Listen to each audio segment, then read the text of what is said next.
The moment I set that small DNA kit on the kitchen table, Monica's face drained of all color. She wasn't annoyed. She wasn't confused. She was terrified. Her hands trembled as she clutched her coffee cup, and for the first time in our marriage, I saw fear where love used to be. My name is Russell Dunn, and what started as a fun search for my Irish roots quickly turned into the darkest discovery of my life. That kit didn't just test DNA. It exposed lies, betrayal, and the truth about my 6-month-old son, Owen. My name is Russell Dunn, and I'm 37 years old. I've lived in Portland, Oregon, my entire life, and I've always been a man who believed in hard work, loyalty, and family. For 15 years, I thought I had it all figured out. A steady career as a mechanical engineer, a modest but beautiful home I poured sweat into, and a marriage that had weathered ups and downs but always found its balance again. At least, that's what I believed. My wife, Monica, and I met when I was just 22. She was vibrant, full of life, and her laughter had a way of filling a room. We built our lives together from scratch. The kind of life you see in small-town magazines. A backyard with a half-finished deck, Sunday grocery runs, late-night takeout when neither of us felt like cooking. And when Owen was born 6 months ago, I thought our story had finally reached its sweetest chapter. I held him in the hospital, tiny fingers curling around mine, and I promised him everything I had. But looking back now, I realized the cracks were already there, small, almost invisible fractures in the foundation of our marriage. Monica had become distant, though I chalked it up to exhaustion from motherhood. She spent more time out of the house, claiming yoga classes or quick errands that lasted hours. And though we used to talk about everything, lately our conversations had dwindled down to grocery lists and baby supplies. The day everything shifted started off like any other. It was a Sunday morning, sunlight spilling through the blinds, the smell of coffee filling the kitchen. I'd been waiting for the results of a DNA ancestry kit I'd ordered for myself, curious to finally know more about my roots. My grandmother always swore we had Irish blood, and I thought it would be fun to confirm it, and maybe even set up Owen's test too, to see what mix of heritage he had from both of us. So I swabbed his cheek one evening, laughing as he squirmed, and sealed the kit. That morning, over breakfast, I casually mentioned it to Monica. I sent Owen swab in too, I said, pouring milk over my cereal. The reaction that followed will haunt me for the rest of my life. Her spoon clattered against the bowl. Her eyes widened in raw panic, lips trembling as though I had just threatened her life. You did what? She gasped, voice sharp, almost shrill. I froze, staring at her. It wasn't irritation. It was fear. Pure, undeniable fear. In that instant, my stomach dropped. Something wasn't right. Something I wasn't supposed to know. And deep down, a part of me already feared the answer. Her lips parted, then pressed shut again. She wouldn't look at me. Instead, she busied herself with wiping an already clean counter, her hands trembling so badly that she dropped the cloth twice. That was the moment something in me shifted. Doubt had crept in like a shadow. I couldn't ignore it. Every late-night yoga class, every mysterious phone call she took in the bathroom with the door locked, every sudden withdrawal from our joint account, it all lined up in ways I hadn't dared to connect before. Monica, I said firmly, my voice low, what aren't you telling me? She finally looked at me then, eyes glistening with unshed tears. For a second, I thought she might confess, that she'd break down, apologize, beg for forgiveness. But instead, she snapped. You're always so suspicious, Russell. Always looking for problems where there aren't any, she yelled, her voice cracking under the strain. I've been exhausted, I've been trying my best, and now you're accusing me of what exactly? Her outburst was loud, dramatic, almost rehearsed, but I wasn't convinced. I stayed quiet, letting her words hang in the air. Silence often reveals more than shouting. She glared at me, waiting for me to argue, to rise to her bait. But when I didn't, when I simply stared back at her, something in her resolve faltered. She turned away again, her shoulders slumping. That night, she locked the bedroom door. I slept on the couch, staring at the ceiling, replaying every strange moment from the past year. The way she smiled at her phone, the unexplained charges on our credit card, the way she avoided intimacy after Owen was born. By morning, a cold certainty settled in my chest. I didn't have proof, not yet, but I knew. The DNA test wasn't just going to tell me about Irish roots. It was about to uncover the truth Monica had been hiding, the truth that could destroy everything we'd built together. And deep inside, I wasn't sure I was ready for the answer. 3 weeks crawled by like months. Every day, I checked my email the moment I woke up, my stomach twisting with anticipation and dread. Monica had returned to her carefully crafted performance, smiling at Owen, chatting with neighbors, pretending everything was normal. But I saw through it now. Her late-night yoga sessions multiplied. Her phone never left her hand. She was trying to act calm, but her eyes betrayed her. They darted whenever I mentioned the test. On the 21st day, the subject line appeared in my inbox. Your DNA results are ready. My hands trembled as I clicked. A chart loaded on the screen, breaking down percentages and ancestry lines. But my eyes weren't searching for Celtic or German roots. I scrolled down to the section labeled Parent-Child Relationship. There it was, clear, cold, undeniable. 0% probability of paternity. The words hit me harder than any punch ever could. My breath caught in my throat, and the office around me blurred. I closed my eyes, half expecting to wake up from a nightmare. But when I opened them, the words were still there, bold and merciless. Owen wasn't mine. The child I had rocked to sleep at 2 a.m, the boy I kissed on the forehead every day before work, the little life I promised to protect, wasn't my blood.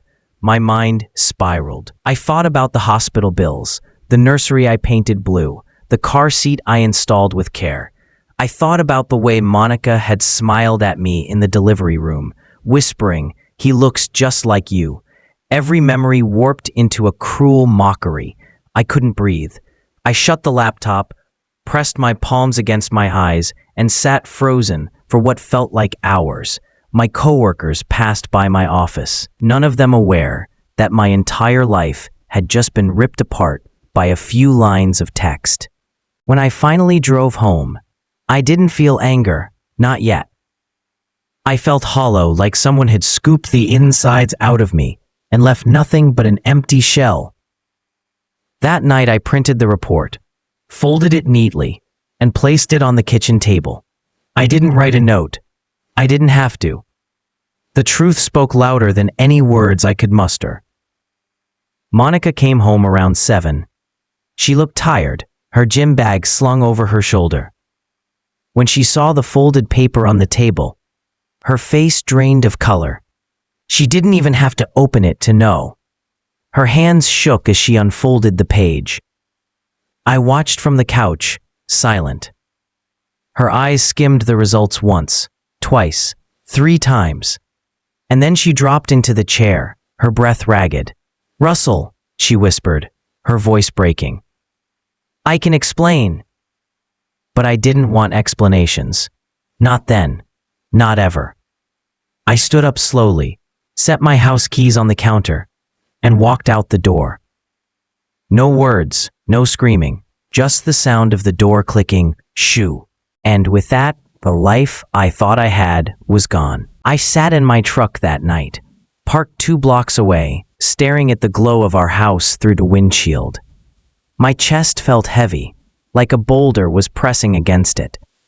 Inside those walls was the woman I'd given 15 years of my life to, and the boy I thought was my son. But after that report, the house didn't feel like mine anymore.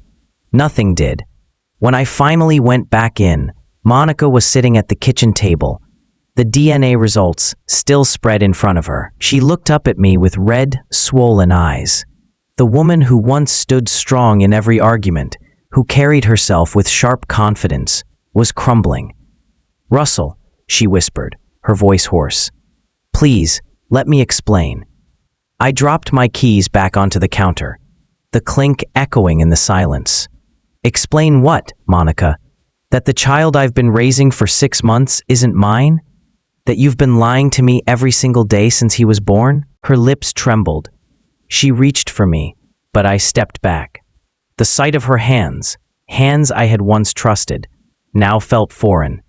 Tears streamed down her face. "It was a mistake. It meant nothing. I was lonely while you were working those long hours. It happened once, I swear." I wanted to believe her. God, part of me ached to cling to that shred of hope.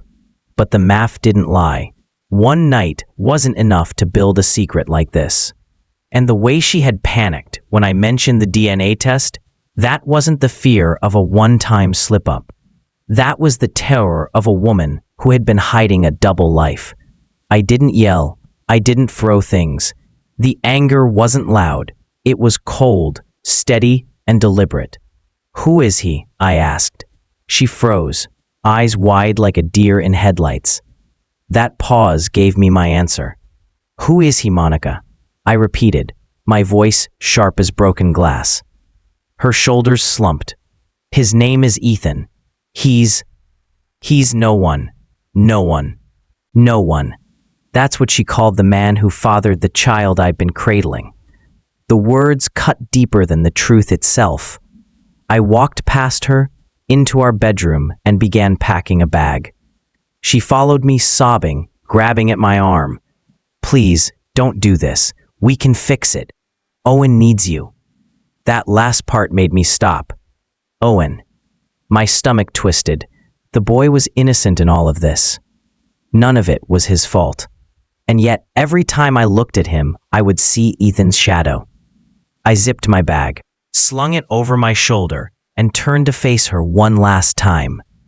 "You made your choices, Monica, and now I'm making mine." Her sobs followed me out the door, spilling into the night air. I didn't look back, not once. As I drove away, one thought anchored itself in my mind. I wasn't just leaving my wife. I was leaving behind the life he had built on lies. The motel room was quiet that night, but my mind wasn't. I lay on the stiff mattress, staring at the water-stained ceiling, replaying every moment of the last 15 years. The laughter, the arguments, the holidays, the nights spent building a family I thought was mine, and then that one envelope that ripped it all away. By morning, numbness had turned into resolve. I wasn't going to drown in grief, not for her, not for Ethan. If Monica thought she could build a life on lies and still keep me chained to it, she was wrong. The first call I made was to Victoria Hale, a lawyer recommended by a friend from work. Her reputation was ironclad, ruthless in the courtroom, meticulous in preparation. I didn't want comfort, I wanted strategy.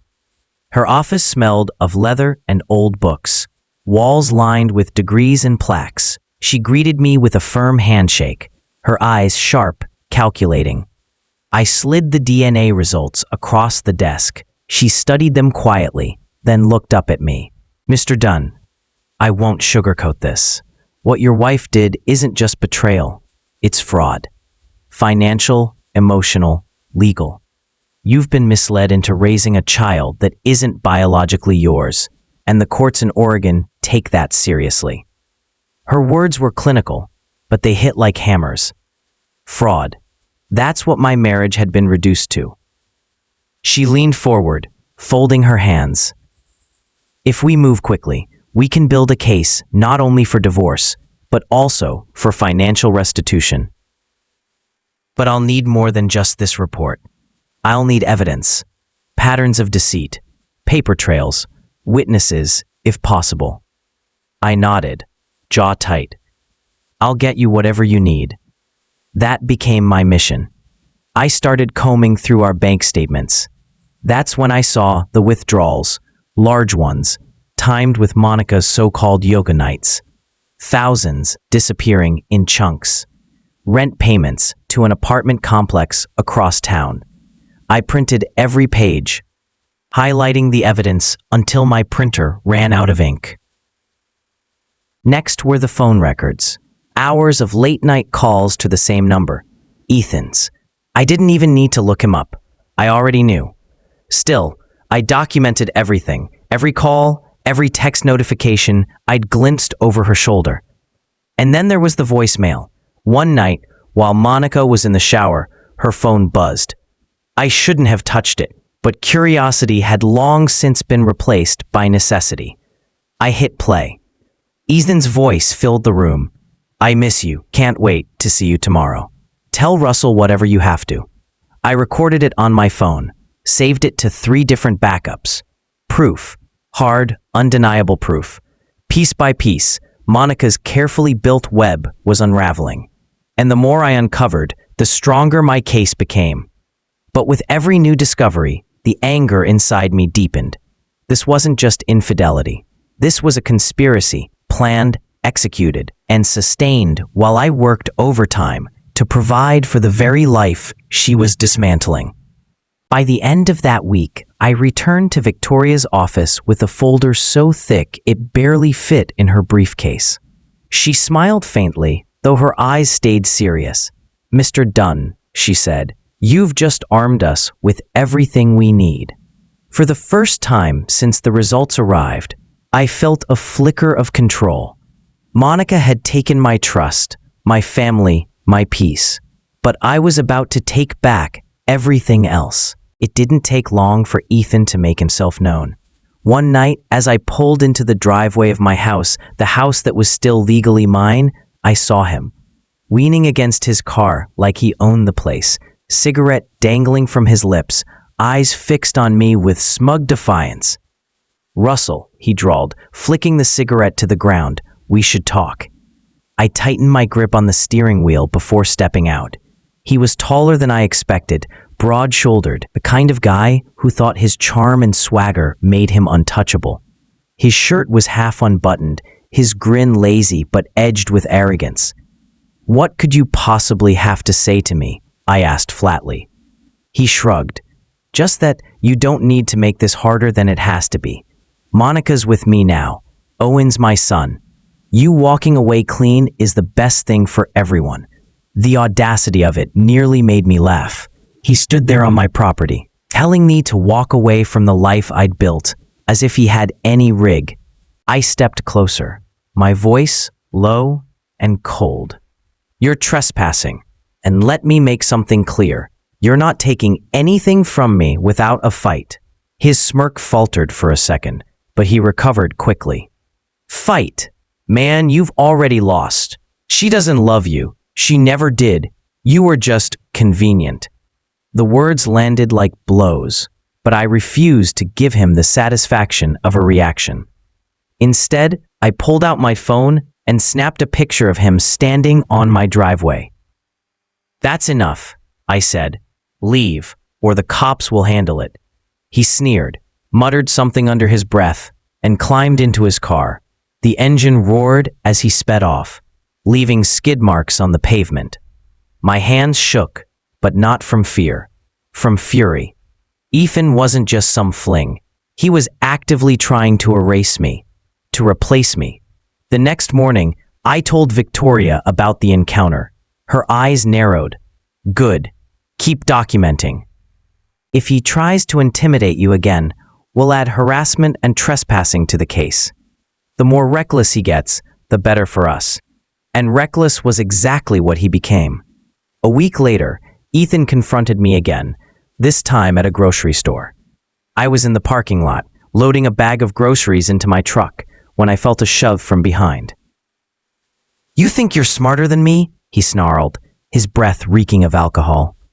"Dragging Monica into court, waving your little folder of evidence?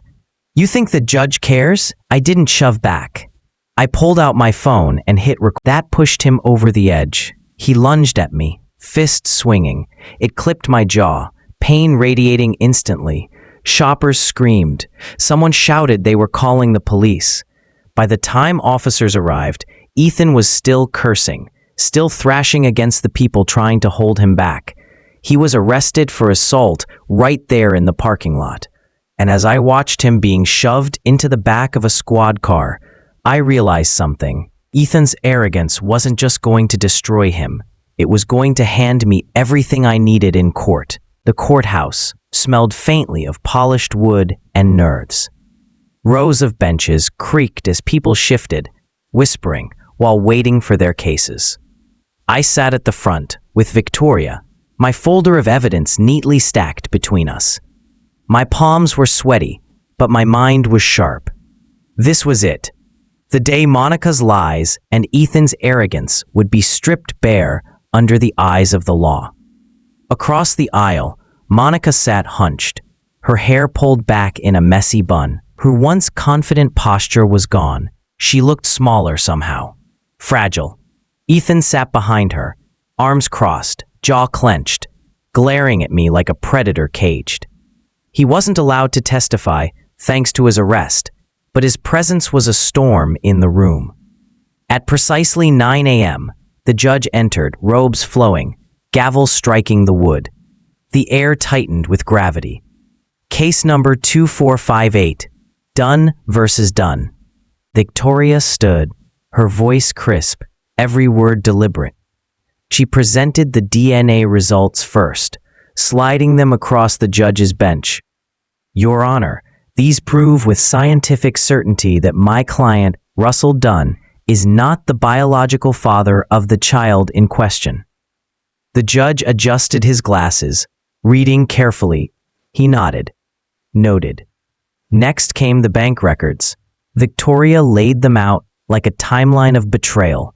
Withdrawals, apartment rent, purchases that aligned perfectly with Ethan's documented movements. Each page felt like a knife cutting deeper into Monica's already pale expression. Then, the voicemail. Victoria played it on a small recorder, Ethan's voice filling the courtroom. Tell Russell whatever you have to. The room murmured. Monica buried her face in her hands. Finally, Victoria presented the police report from Ethan's assault in the grocery store parking lot. This demonstrates not only the reckless behavior of the man with whom Mrs. Dunn conspired, but also the danger and hostility now surrounding my client as a direct result of their actions. When it was Monica's turn, her lawyer stammered through weak defenses, stress, postpartum depression, emotional vulnerability. But none of it erased the evidence. None of it explained the forgery of my signature on bank forms, the siphoned money, the deliberate deception sustained for months. The judge leaned forward, voice heavy with finality. Mrs. Dunn, the evidence against you is overwhelming. You committed fraud against your husband, both financial and emotional. You will reimburse him the sum of $18,000 plus an additional $10,000 in legal fees. Custody of the marital home is awarded to Mr. Dunn. Divorce is granted, effective immediately. The gavel struck once. Sharp, final. Monica gasped as though the air had been knocked from her lungs. Tears streamed down her cheeks, but no apology came. Ethan slammed his fist against the bench, earning a warning glance from the bailiff. Me? I sat still, breathing slowly, letting the weight of victory sink in. It wasn't joy, not really. It was something colder, quieter, vindication. For the first time in months, I felt the ground beneath me steady again. The lies had been burned away, and in their place stood the truth, harsh, but mine. Life after the verdict felt different. Not lighter, not yet, but clearer. For months, I had lived inside a storm of betrayal, anger, and grief. But now, the thunder had quieted. The court ruling was more than just a victory. It was a line drawn in the sand. Monica and Ethan crossed that line, and the consequences came swiftly. Within weeks, Monica was forced to move out of the apartment she'd been secretly renting. Without my income funneling into her account, she and Ethan struggled. Rumors swirled through our town. Neighbors whispering about the affair, the courtroom drama, the arrest. People Monica once leaned on for social clout stopped returning her calls. Invitations vanished. She had burned her own bridges. Ethan's spiral was even uglier. His arrest record followed him, staining his reputation. He lost his job at a local construction company after his boss cited reliability issues. Word of his drunken assault spread fast. Every time he walked into a bar, heads turned, conversations stopped. His arrogance had carried him through for years, but arrogance couldn't pay rent or keep food on the table. Together, they tried to build something from the ashes. But trust built on lies is like a house without a foundation. It crumbles. I heard through mutual acquaintances that their fights grew louder, more public, until even their friends were telling them to take it somewhere else. Meanwhile, I poured myself into rebuilding my life. The house, the one Monica had tried to sell out from under me, became my project. I tore down old wallpaper, repainted the walls, planted new grass in the yard. Every nail hammered, every brushstroke laid was a reminder. This was mine again, my space, my future. But healing wasn't just about the house. It was about me. For years, I'd defined myself as a husband, as a father, as the provider holding everything together. When that was ripped away, I didn't know who Russell Dunn was anymore. So, I started small. I joined a local hiking group, reconnecting with the outdoors I'd once loved but abandoned to long work weeks. I reconnected with friends I'd pushed aside during my marriage. Slowly, laughter found its way back into my days. One evening, months later, I ran into Monica at a grocery store. She looked worn. Tired eyes, hair pulled back without care. A cart half filled with cheap groceries. Ethan wasn't with her. She froze when she saw me, guilt and shame flickering across her face. I waited for the sting to hit me, for the anger to flare back to life. But it didn't. All I felt was distance, like looking at a stranger who once played a role in my story, but no longer had power over me. "Russell," she whispered, as if my name carried the weight of everything she'd lost. I nodded once, polite but detached. "Take care of yourself, Monica." And then I walked past her, not looking back.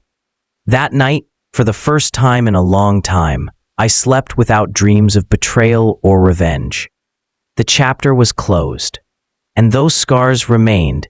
They were mine, proof that I had survived, endured, and reclaimed the life that was stolen from me. Russell Dunn was no longer broken.